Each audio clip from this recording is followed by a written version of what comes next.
지금 이 순간 우리가 목격하고 있는 건 단순한 가격 변동이 아닙니다. 전 세계 금융의 중심이라 불리는 미국에서 무려 48조 달러, 한화로 약 6경 원에 달하는 거대한 자본의 댐이 무너지기 일보 직전이라는 사실을 알고 계신가요? 역사상 가장 거대한 부의 이동이 시작되려는 이 시점에 왜 리플과 XRP가 그 모든 변화의 중심에 서 있는지 오늘 그 압도적인 증거들을 하나씩 파헤쳐 보려고 하는데요. 지금 우리는 금융 역사의 한 페이지가 새롭게 쓰이는 전환점에 서 있습니다. 단순히 암호화폐 시장의 호재가 아니라 글로벌 금융 시스템의 근간이 송두리째 바뀌는 과정인 건데요. 미국 내에서 암호화폐 입법이 그 어느 때보다 속도를 내고 있고 그 중심에는 디지털 자산의 명확성을 규정하는 움직임이 있습니다. 이건 단순한 자산의 가치 상승을 넘어 수십 년간 이어져 온 낡은 금융 인프라가 새로운 디지털 혈관으로 교체되는 과정이라고 볼 수 있습니다. 결국 이 거대한 흐름의 끝에는 준비된 자만이 누릴 수 있는 압도적인 기회가 기다리고 있는 거죠. 최근 미국 상원농업위원회에서 일어난 일은 정말 놀랍습니다. 바로 클래러티 법안이 12대 12일이라는 접전 끝에 통과된 건데요. 여기서 주목해야 할 점은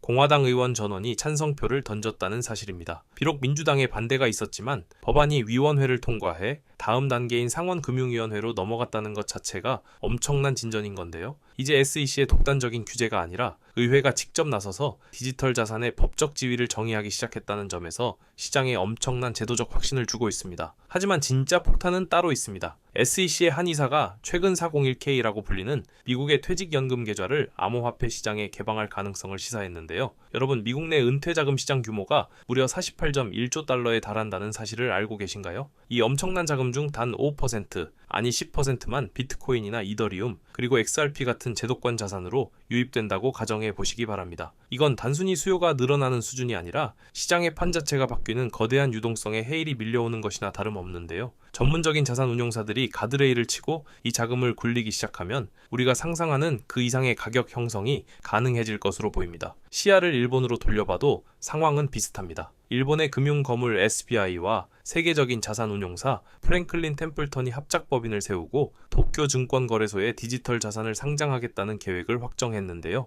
여기서 특히 주목할 점은 XRP와 XRPG 같은 자산들이 도쿄 증권거래소의 정식 티커로 이름을 올리게 된다는 겁니다. 20조 달러 이상의 자산을 관리하겠다는 이들의 야심찬 목표는 이제 시작에 불과한데요. 주식이나 채권뿐만 아니라 지식재산권 같은 실물 자산들이 온체인화되어 24시간 내내 글로벌하게 거래되는 시대가 일본에서부터 현실화되고 있는 거죠. 더욱 흥미로운 건 세계 3위 자산운용사인 피델리티의 움직임입니다. 피델리티가 자체 스테이블 코인을 출시하겠다고 밝히며 기관 전용 디지털 달러 시장에 뛰어들었는데요. 이제는 모든 대형 금융기관들이 각자의 스테이블 코인을 발행하는 시대가 오고 있습니다. 리플이나 서클 같은 인프라 기업들이 이들과 협력하며 은행 시스템의 리스크를 제거하고 훨씬 빠르고 저렴한 가치 전송망을 구축하고 있는 건데요. 스테이블 코인이 기관들의 유동성 공급원이 되고 그 사이를 XRP가 연결하는 거대한 금융 네트워크가 완성되어 가고 있는 모습입니다. 기술적인 진보 역시 압도적입니다. XRP 레저에 XLS66이라는 기관용 신용대출 프로토콜이 도입되었는데요. 이건 단순히 코인을 주고받는 것을 넘어 블록체인 위에서 직접 돈을 빌리고 빌려주는 금융 레이어가 완성되었음을 의미합니다. 리플드 3.1.0 업데이트를 통해 고정금리와 고정기간이라는 기관들이 가장 선호하는 예측 가능한 대출 시스템이 마련된 건데요. 중개자 없이도 매우 낮은 비용으로 거액의 자금이 신용을 바탕으로 오갈 수 있는 환경이 조성된 거죠. 보통 이더리움 같은 네트워크는 외부 스마트 컨트랙트를 통해 이런 기능을 구현하지만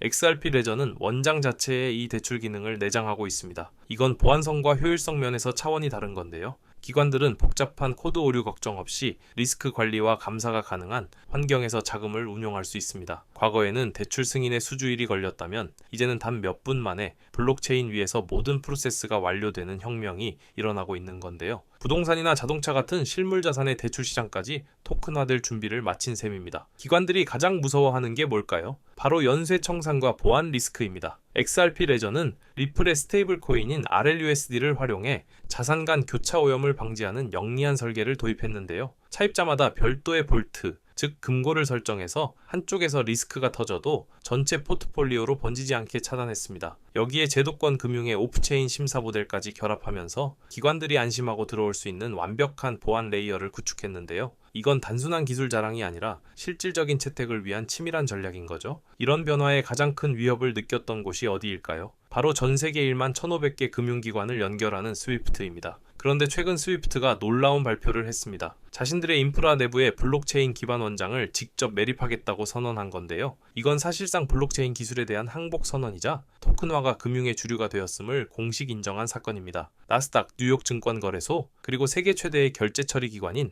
DTCC까지 모두 이 토큰화 열풍에 올라타고 있는 지금 리플의 기술력은 이미 그 표준에 가장 근접해 있습니다. 법적인 측면에서도 승리의 깃발이 보이고 있습니다. 전 SEC 소송 변호사였던 테레사, 구지 길리언 같은 전문가들은 XRP 보유자와 리플사 사이에 그 어떤 계약 관계도 존재하지 않는다는 점을 명확히 하고 있는데요. SEC가 주장해온 수동적인 경제적 이익이라는 논리가 법정에서 완전히 해체되고 있는 겁니다. 이제는 집행에 의한 규제 시대가 끝나고 법적 명확성의 시대가 열리고 있는 건데요. 소송이라는 마지막 족쇄가 풀리는 순간 기관들의 자금은 거침없이 유입될 수밖에 없습니다.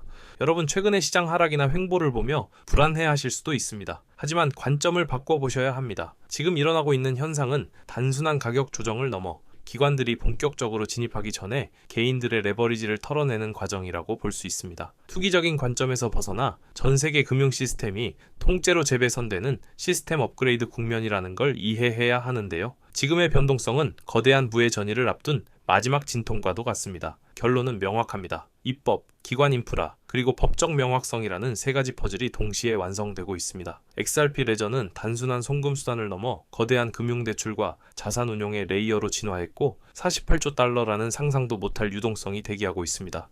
역사상 가장 큰 부의 이동이 우리 눈앞에서 벌어지고 있는 지금 이 기회를 선점하느냐 아니면 방관자로 남느냐는 여러분의 선택에 달려 있습니다. 우리는 지금 새로운 시대의 주인이 될 수 있는 완벽한 타이밍에 서 있는 것입니다. 오늘 준비한 소식은 여기까지입니다. 오늘 영상 유익하셨다면 구독과 좋아요 한 번씩 부탁드리고요. 저는 다음에 더 좋은 정보와 소식으로 찾아뵙겠습니다. 여러분의 성공적인 투자를 기원합니다. 감사합니다.